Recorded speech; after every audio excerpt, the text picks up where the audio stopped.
about to get started. If folks can come and sit down.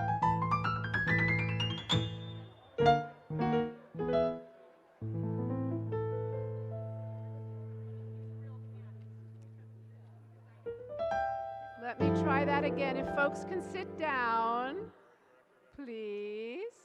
There's going to be lots of time for talking afterwards and socializing a little bit.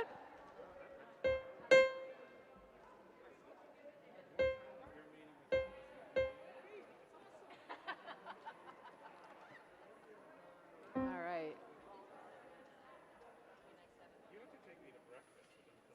There should be enough chairs if people would like to sit down. It's great to see you all in this socially distanced event.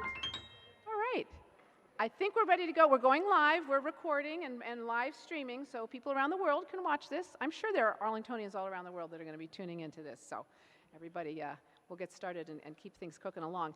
And I just want to say good evening. Thank you so much for coming. On behalf of the Arlington at 100 Committee, welcome to our celebration of Arlington's 100th anniversary of being called Arlington, and we are only about 1 year and 8 months late.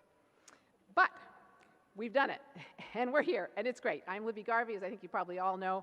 I'm chair of the committee and member of the Arlington County Board. I'm really pleased to be your mistress of ceremonies tonight.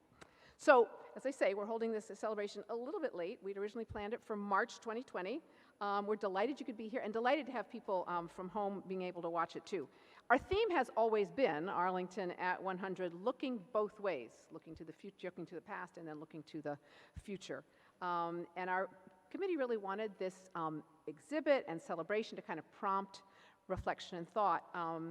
And sort of there's much to celebrate over the past 100 years, but there are lessons we learned and that can need to be learned as we think about what kind of community we have been and what kind of community we want to be in the next 100 years and what it will take us to get there.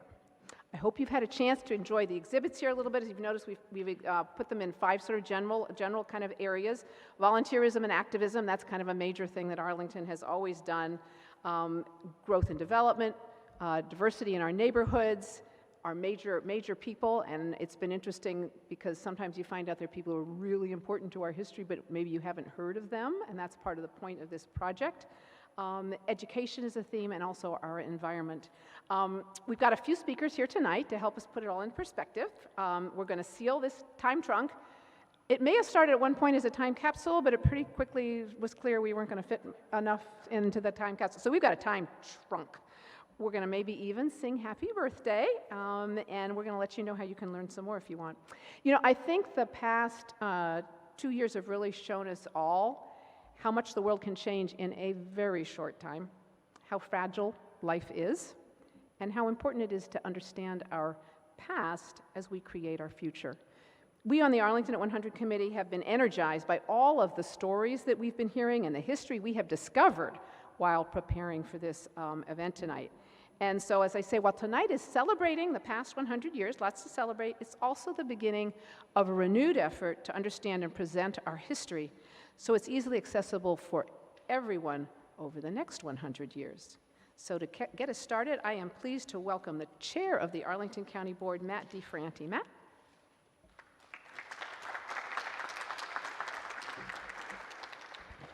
Thank you, Libby, and thanks everyone for being here. I want to offer a fact, an opinion, try out a metaphor that I think fits for today, and then tell you a story. I'll be super quick. The fact, Charlie knows this, and many know this, is that at one point, Arlington was known as Alexandria County. We were out county from the big city of Alexandria. As you think about Arlington with 239,000 people in it now, it's a long way from out county Alexandria to the Arlington County that we know today. An opinion, you know, if you look at the vision for Arlington and you look through several other documents, you see this phrase, and I do not know who it is most directly attributable to. It could have been Ellen Bosman, I'm not sure. Where every person is important. And we are closer, I believe, today to that than we've ever been. And certainly over the last year, I've gotten to feel all of the voices that are important and have ideas to share. But I hope we keep that phrase in mind as we look forward to our next 100 years. A metaphor I've been asked, and I think this is totally appropriate. Would you raise your hand if you've been on a commission in Arlington County, please? I started with that. Would you keep your hand raised just for a minute? We're going to get this commission first, and now would you raise your hand if you are an elected official in Arlington County? And would you raise your hand if you're a former elected official in Arlington County? If you've been in one of those three buckets that I've just described, would you raise your hand? Okay. If you are a citizen, volunteer, resident, also raise your hand. All of you make Arlington. It is not abstract. It is the people that we get to serve and the people that we know that make our reality for Arlington. And a story. I'll finish with a quick story, which is in January when I started, we rotate as chairs, and when I started the year, I talked about three themes. We had to stabilize our community, we had to recover, and then we had to build a community and a county government committed to equity. There's more work to do on each of those three, but I hope you feel as though we've stabilized our health and your lives are a little more steady now than they were in January and February. And I think I'll just focus, we have much more work to do on becoming a fully equitable community and becoming, as Parissa says and others say, we got work to do to become the beloved community that Dr. King referred to, for sure. But as far as recovery, Libby has been working on this, and we all have been working on this. This is a moment where I feel like recovery is taking a step forward. We are here together, noticing our past and thinking about what our future should be. And so I hope you share, as we head to Thanksgiving, some feeling of a little bit more recovery that we need to do. Thank you.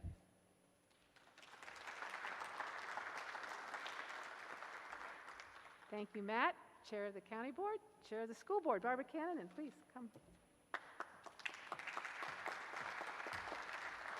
Thank you, Ms. Garvey, Chair DiFerranti. Good evening, everyone. Well, speaking of those connections, and if you look around this room, you can see that Arlington Public Schools is woven together with the 100-year history in Arlington. I'm very pleased to be here this evening on behalf of the school board and Arlington Public Schools. And I do have one of my colleagues here with me today. And speaking of history, the first elected African-American woman to serve on the school board and to serve as chair, Monique O'Grady, is here.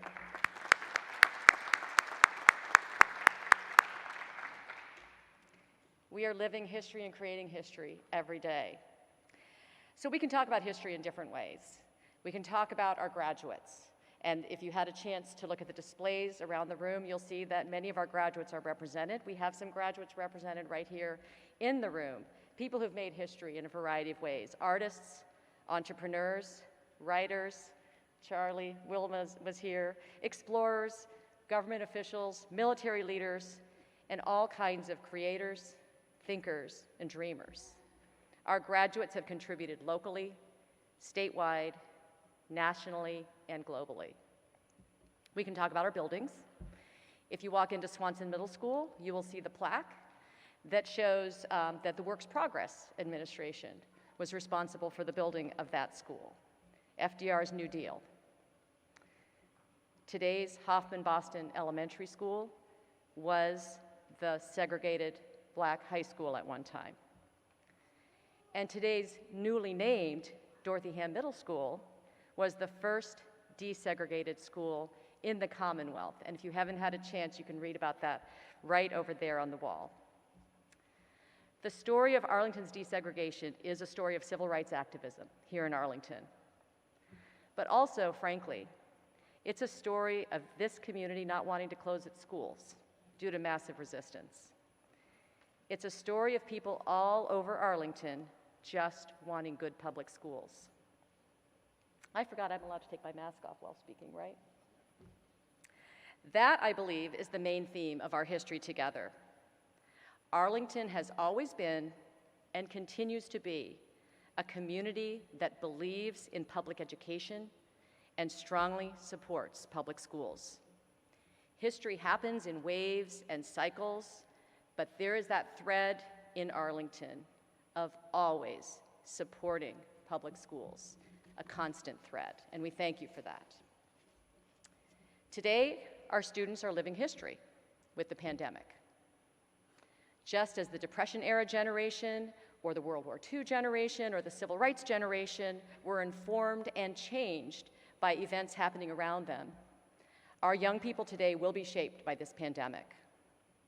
Our job in Arlington and in Arlington Public Schools is to ensure that they are informed but not harmed by the history that's been happening around them.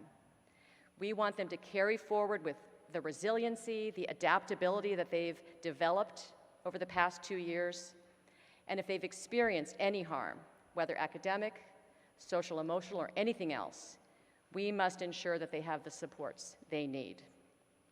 I know that Arlington will continue to support our students and our public schools, and that our future is very bright. Our future in Arlington is very bright. Thank you all so much.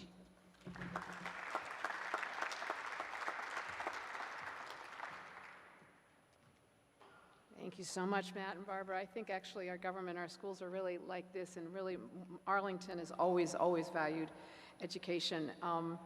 So now I'd like to welcome to the podium our County Manager, Mark Schwartz, who is our County Manager, but also a bit of an amateur historian genealogist, I think. He has done quite a bit of research and thinking about the past 100 years as he compared the census of 1920 to the census of 2020. He's going to share just a few nuggets with us tonight. Mark?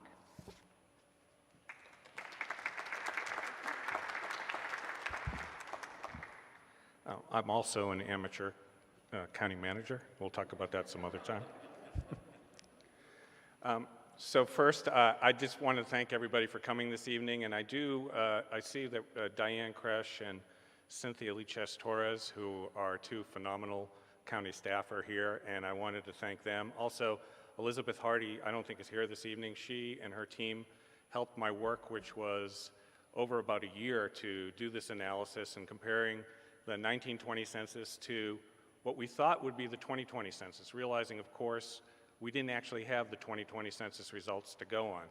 When I made this presentation a little bit over a year ago in September of 2020, and I did a shorter version for the Arlington Historical Society in January, we had not yet received any data from the 2020 census.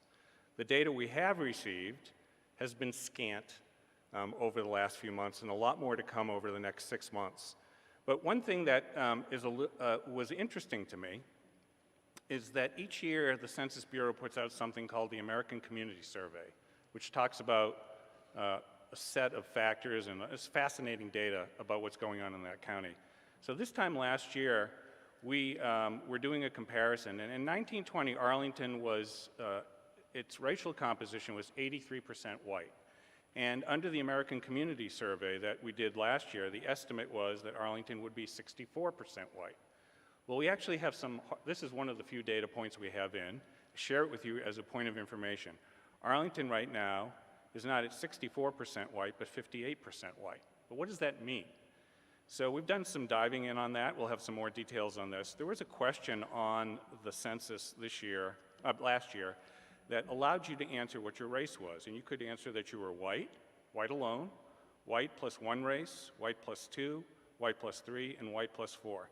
It turns out that given this degree of detail, that we're not sure actually how much has changed from what our estimate was, but we know more people are identifying themselves as not just one race, which has been, I think, the biggest change. There's no way for us to know back in 1920, except for the somewhat offensive mulatto and other kind of characterizations. Our community has actually become more diverse.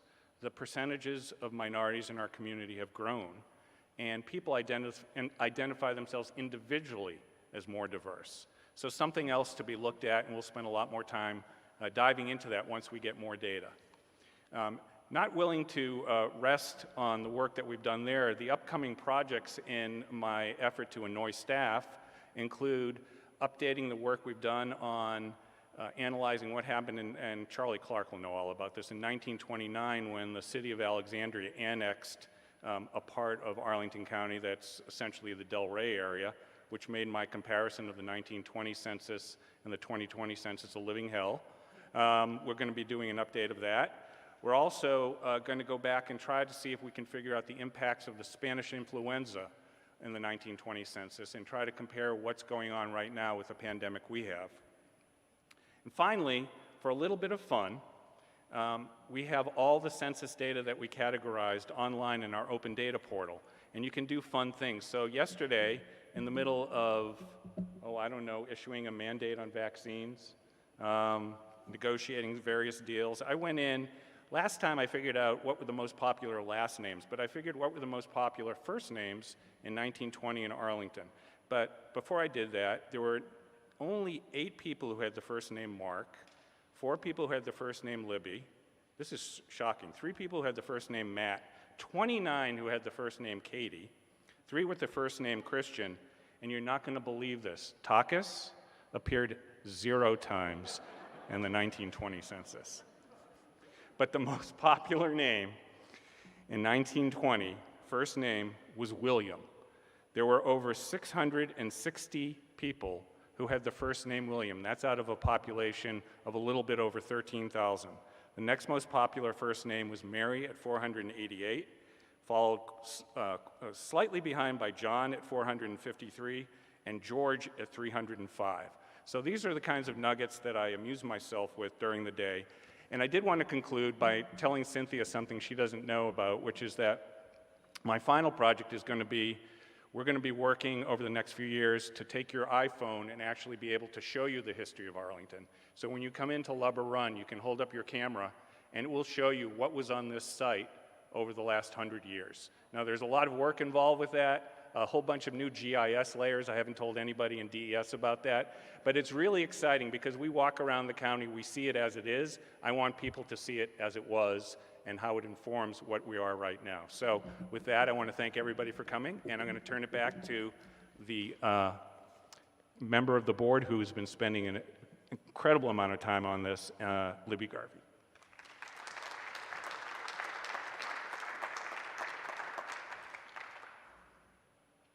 Mark's a little taller than I am. Thank you so much for that, Mark. And we're going to look for a way to get you to share more of your analysis once you get all of that data, and we're going to be after you to do that. So next up is really what is the main event, I think, and that is Diane Kresh, our Director of Arlington Public Libraries, without whom tonight really would not have happened. And Diane's going to help us with the trunk. I think we're going to look about sealing it. Diane, where are you? Yes, come on.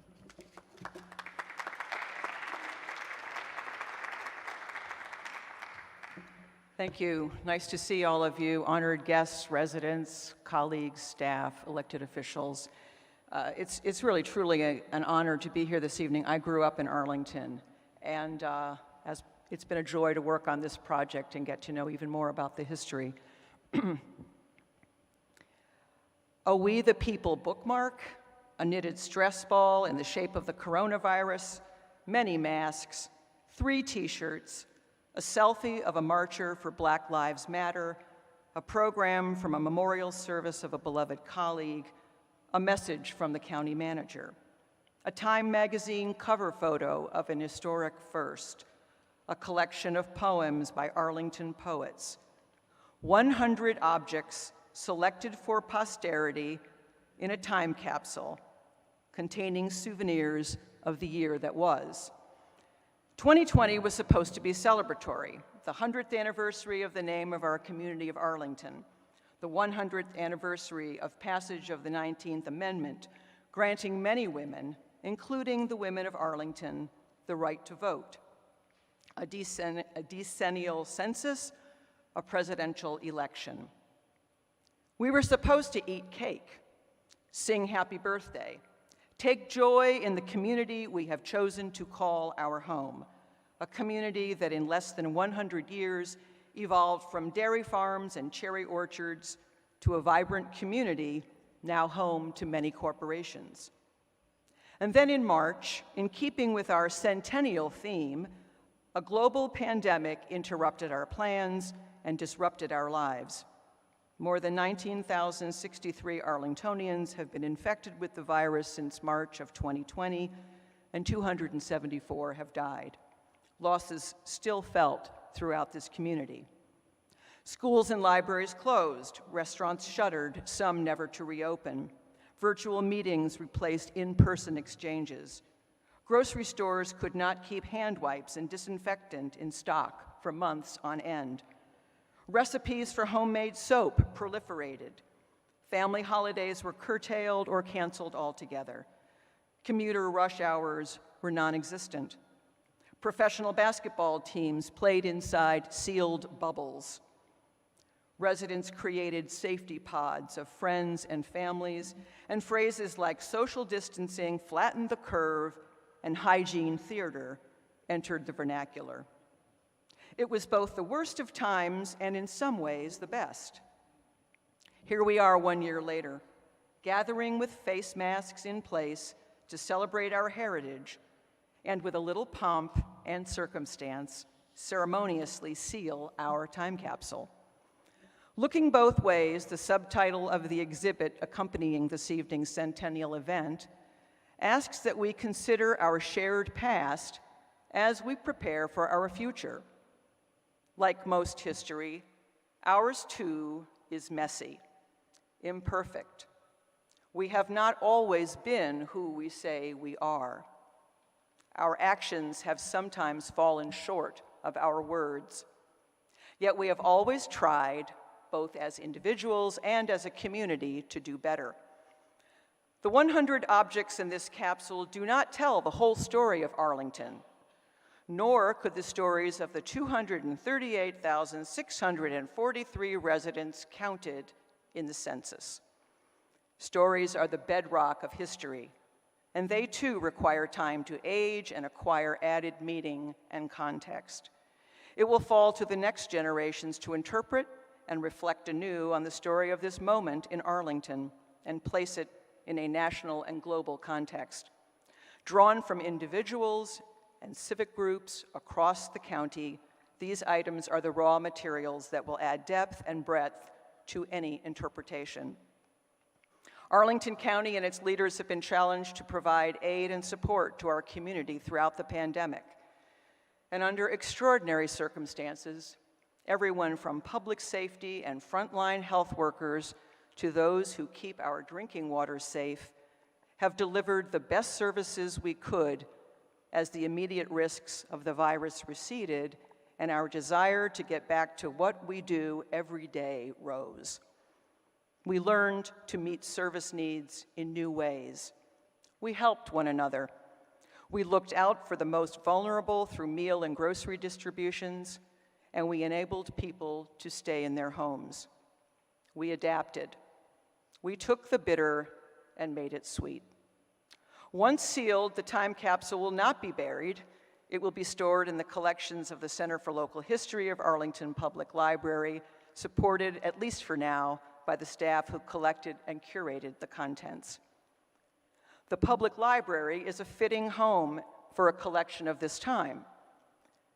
It is justly celebrated for its steadfast commitment to free speech, for its prevention of book banning and the spread of disinformation, and for its provision of tools to encourage independent thinking and civic participation, the health of which depends on the ideas and contributions of the many rather than the privileged few. A visual record of the time capsule will be available on the county and library websites, although admittedly, by the time the capsule is open some 50 years hence, other means of content delivery make references to a website seem downright prehistoric. And a record of the capsule and its contents will be registered with the International Time Capsule Society, preserved by the Not Forgotten Digital Preservation Trust, based in Princeton, New Jersey. The past 18 months were not what I expected to experience at this stage of a long career in public service. I have been heartened and humbled by the resilience our community of Arlington has showed, bowed at times, but never broken. As leaders and residents, we gained wisdom and burnished our faith in one another. And whatever we did to keep our communities safe, we did with grace, dignity, and no small amount of good humor. In closing, I signed this document in the same manner as I've signed off on all communications since the start of the pandemic. Stay safe and stay hopeful. Thank you for being here.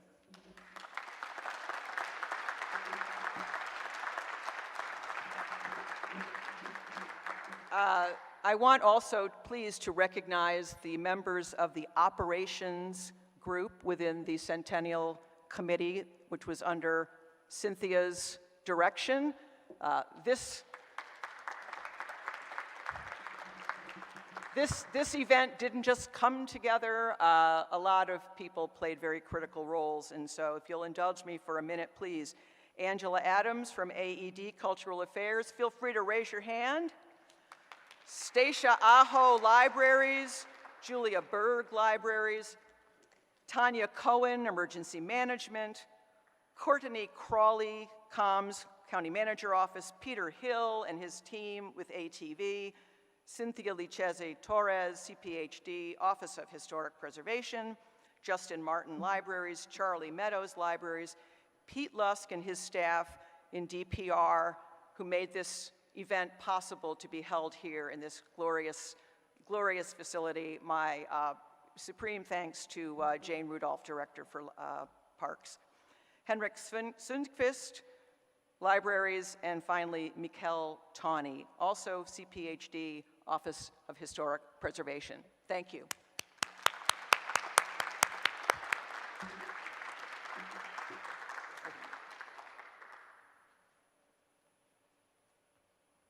Thank you so much, Diane.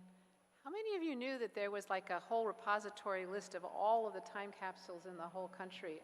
I never knew. It's pretty cool, including when they're going to be opened. So, what is a birthday for a county without a proclamation from the General Assembly? So, with us tonight is Delegate Patrick Hope to read the proclamation that's in the trunk, and he managed to find it because it was prepared, I think, originally for March 2020. A year ago. Thank you. Thank you, Libby. Good evening, everyone. It took me about 90 seconds to get here. I live just up the street, about a block away. And this event, of course, was more a year in the making. Not just because of coronavirus, but you can go back a little bit further than that. I got a phone call from Frank O'Leary. Everybody probably knows him, and for our former treasurer. And he said to me, Arlington's 100th anniversary of the renaming is coming up. We need to look into why first we renamed Arlington in the first place. And I know there's some various different stories, contradictory stories about why that all came about. And so someone knows the truth, of course, to all of that. But at any rate, the decision was made to change the name from Alexandria City to Arlington County. And I guess the next step is, why don't you just change the name? But of course, the bane of the existence of Arlington County Board and the school board is that anytime you want to do something as simple as that, you have to get the permission of the General Assembly in order to do that. And we looked through the archives in 1920 when the legislation went through to see if there's any debate at all about the changing of the name. And we couldn't find any debate at all in the journal from 1920, but just that it was done and it was passed by the legislature. And so what I want to do is I want to read some portions of the resolution, and I'm going to bring it out so I'm going to prop it up so people can see it.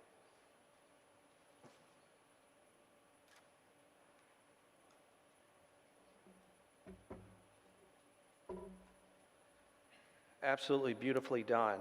And I'm just going to read some of the whereases. This is House Joint Resolution 455 commending Arlington County. March 3rd, 2020. Whereas in 2020, Arlington County, one of the most prosperous counties in the United States, marks the 100th anniversary of the renaming of Alexandria County as Arlington County. And whereas Arlington County traces its history to 1801, when part of Fairfax County that had been ceded to the federal government for the creation of Washington, D.C., was designated as Alexandria County, and whereas Alexandria County was retroceded to Virginia in 1846, and after the Civil War, the county thrived as a suburb of Washington, D.C., thanks in large part to the introduction of streetcar system in the late 1800s and the construction of the Washington and Old Dominion Railroad in the early 1900s. And whereas to avoid confusion with the city of Alexandria, which had incorporated as an independent city in 1870, Alexandria County reorganized as Arlington County in 1920.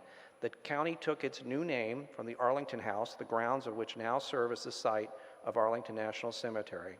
And whereas Arlington County exercises the functions of both county and city government through its county manager plan and was the first county in the United States to adopt such a system, while Arlington County is geographically the smallest self-governing county in the United States, it ranks as one of the most populous counties in Virginia.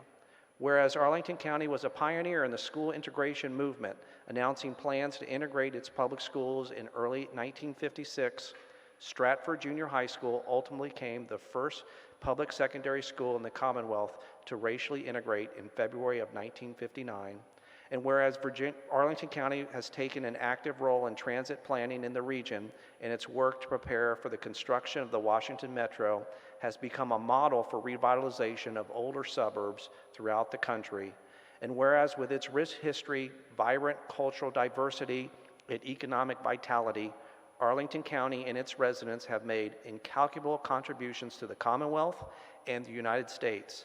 Now therefore, be it resolved that the House of Delegates, the Senate concurring, that the General Assembly hereby commend Arlington County on the occasion of its 100th anniversary of the renaming of Alexandria County, and be it resolved further that the Clerk of the House of Delegates prepare a copy of this resolution for as a presentation to the Arlington County Board as an expression of the General Assembly's admiration for Arlington County's unique place in the history of the Commonwealth. And that was, of course, signed by the Clerk of the House of Delegates, Suzette Denslow, and passed by both the House and the Senate in 2020. So it's on behalf of the Arlington delegation and really everyone on the Virginia General Assembly commending Arlington County on this occasion. And I will say this, I didn't read all the whereases because it goes into different parts of the history of Arlington County. When I put all of this together, I wasn't always very confident of what I read in books about the history of Arlington. And so I want to thank the Arlington Historical Society, many of the historians, so people are here from the Historical Society. I consulted with them to make sure that we got this right and make sure that every part of Arlington's history in here is accurate and reflected here. So again, on behalf of the General Assembly, commending Arlington County, very happy to be here and to present this resolution. So thank you all very much.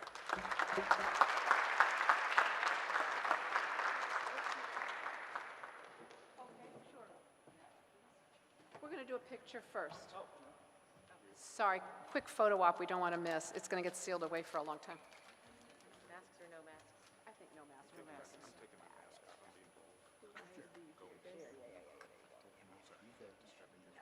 here. Don't worry, we're all here. We're all here. Are we in enough? We're good. We're good. Are we close enough? You got everybody? I got everybody. Best looking photo, I'll take a little bit. What a flirt. Now we want to we were going to have comedy tonight, too. Now we want to pull it forward and seal it. Can we do that a little later because Katie's not here to sign the letter? Oh, I thought I saw her come in, but okay. Is that okay? Because we'll do it for Diane. She's here. Oh, She's in green right there. oh, all right. So I think we've been joined by one of our county board members, Miss Katie Crystal. Are you here, Katie? Because we have a letter that we're putting in, and we've all signed it, but Katie hasn't because she got stuck in traffic. How very 2021. Would you like to come up and sign it, and then we're going to seal the trunk, okay? But I don't want to seal it until you get the signature.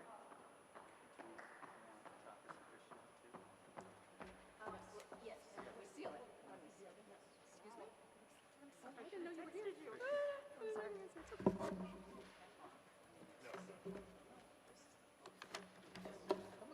There we go. We haven't rehearsed this part. I know how much you like it. Thank you. All right, so now we're going to stay here because we're going to seal the trunk. And Diane's going to show us how to do that. I don't know how to do that. So this is the lock. Remember the key. Very, very small. We're going to pull it in front here. I do have the key. Let's pull it over here. No. Some things are questionable. Some things will be different, please. There's something. Where's Geraldo Rivera? Really? Feel you need Geraldo Rivera. Okay. It's an obscure, but okay. So, photo op. Sometimes you see things and that's All right, you guys gather close so we're all in the picture. Come on, Christian, Katie, everybody. Pretend like you're. Pretend like we're like doing something to help Diane. All right. Stand behind the podium. I feel terrible about my jeans.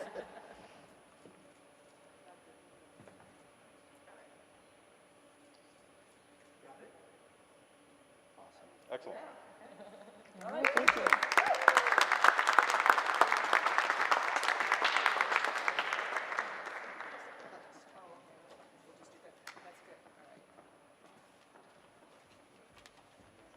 And I'm so glad this is going to go to the library, and we know where it's going to go. Somebody was talking to me about how they had visions of, remember the end of Raiders of the Lost Ark? When it gets in the big warehouse. Anyway, so we have to sing happy birthday, or at least have some music. So it may seem odd, but our Director of Economic Development is here with us, Telly Tucker.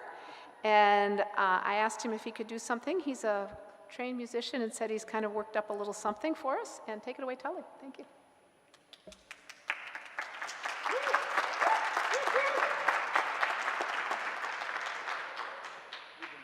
I promise to do this only if you sing, to disguise the plan.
I knew I wanted you to do that. Thank you so much. We're going to hear again from Telly, yeah? I hope so. Anyway, thank you all so much for coming. We're kind of winding up here. We have filled the trunk. We have sung happy birthday. We've had a proclamation. There's cupcakes and cookies out there, so on your way out, what would be a birthday without that? And this trunk's going to be open in, as I said, we've said 2071. So I was thinking about this, that in 2071, this is a year when my own grandson, who's about 20 today, is going to be my age. And that's kind of interesting. And it feels like tonight is almost a moment out of time, if you will. This time trunk and the whole effort is a way to kind of try to have a conversation with the people who are going to be here 50 years from today. many of them not born. Some of them are here now with all their lives ahead of them. And it emphasizes for me, as I hope it has for everyone here tonight, why it is we do this work of public service. As Matt's hand-raising exercise showed, we all do public service in our own ways. That's kind of what makes Arlington, Arlington, as far as I'm concerned. And we all are working to try to make this community a better place for those who come after. And hopefully, our efforts to remember and reflect have conveyed our commitment to a better Arlington, and will give some inspiration to those who are going to come after us to continue this work. So I cannot thank enough the event planning committee and everyone here. Special thanks to Peter Hill, and his staff who's doing the videotaping, so this is going to be preserved, which is really great. Many thanks to my aide, Kathy O'Malley, who kind of made all of these last-minute letters, kind of got put together. And I will quickly read, just quickly, the names of the folks in the committee, because we've been together now for about 4 years, and actually we're having so much fun. We're planning to stay together. They may not all know that, my committee, but we're gonna regroup in January, and we got more work to do.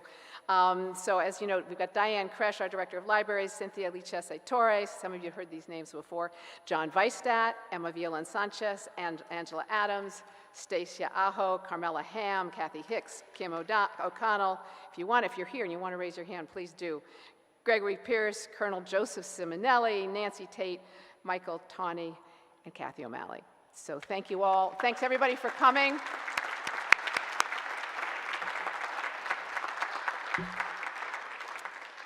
The contents of the trunk are streaming on a loop out there. If you want to see what's in the trunk, feel free to watch that. There is a cool button display there that was done as a way to try to get people to learn how to sew buttons so they could repair clothes and stop throwing everything out all the time. It's kind of a cool, it's in a map of Arlington. Take a look at that, grab a cupcake, grab a cookie, have a wonderful Thanksgiving, stay safe and be well. Thank you.